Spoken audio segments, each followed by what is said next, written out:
Diphtheria is a fatal disease, and early treatment can prevent mortality. In this video, we will discuss about the diphtheria case management.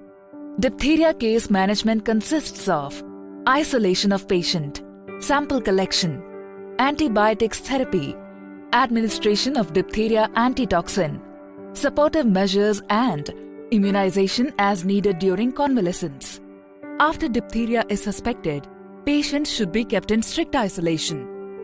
If facilities are not available for droplet isolation, screens should be placed between patients to limit potential transmission and limit contact between the case and other patients in the health facility. After diphtheria is suspected, 2 throat swabs should be taken as soon as possible. Remember that samples can be taken up to 4 weeks of onset of sore throat, and treatment should not be delayed while waiting for laboratory results. Antibiotics therapy. Antibiotics therapy is recommended in case management of diphtheria. Antibiotics have no impact on already established toxin-induced lesions, but limit further bacterial growth and the duration of corrine bacterial carriage that often persists even after clinical recovery.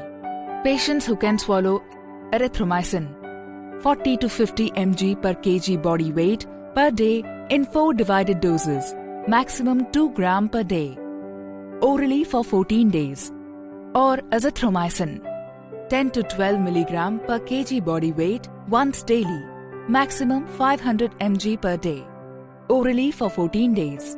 Patients who cannot swallow benzyl penicillin G 1 lakh IU per kg body weight per day in 4 divided doses, maximum 4 million IU per day, intramuscular or intravenous for 14 days, or erythromycin 40 to 50 mg per kg body weight per day in 4 divided doses, maximum 2 gram per day, intravenous for 14 days. Intravenous or intramuscular administration of equine-derived DAT is highly effective and is the gold standard for diphtheria treatment to reduce complications and mortality by neutralizing the free toxins.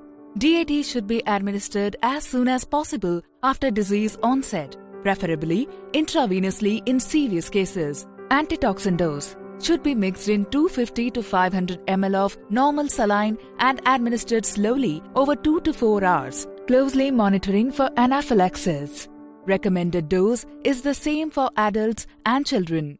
20,000 to 40,000 units for pharyngeal or laryngeal diphtheria of less than 2 days of duration. 40,000 to 60,000 units for nasopharyngeal diphtheria. 80,000 to 1 lakh units for extensive disease of 3 or more days duration, or patients with diffuse neck swelling. Remember that the entire therapeutic dose of DAT should be administered at one time. Less than 1% of patients are allergic to horse products. Hence, sensitivity tests should be performed before administration of DAT. Intradermal test. Inject 0.1 ml of DAT diluted in 1 in 10 sterile water for injection intradermally into the flexor surface of the right forearm.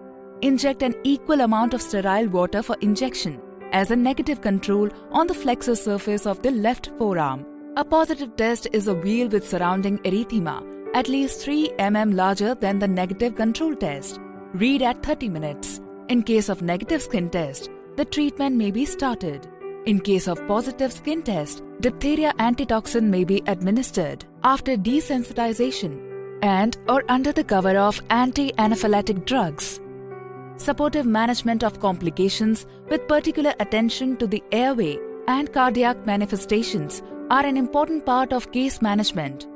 Patients should be nursed in strict isolation and should be attended by staff with documented immunization histories. Protective immunity does not always develop after recovery from disease. Therefore, individuals recovering from diphtheria should complete the age-appropriate recommended course of diphtheria toxoid vaccination during convalescence. Early diagnosis and treatment of diphtheria cases can save lives.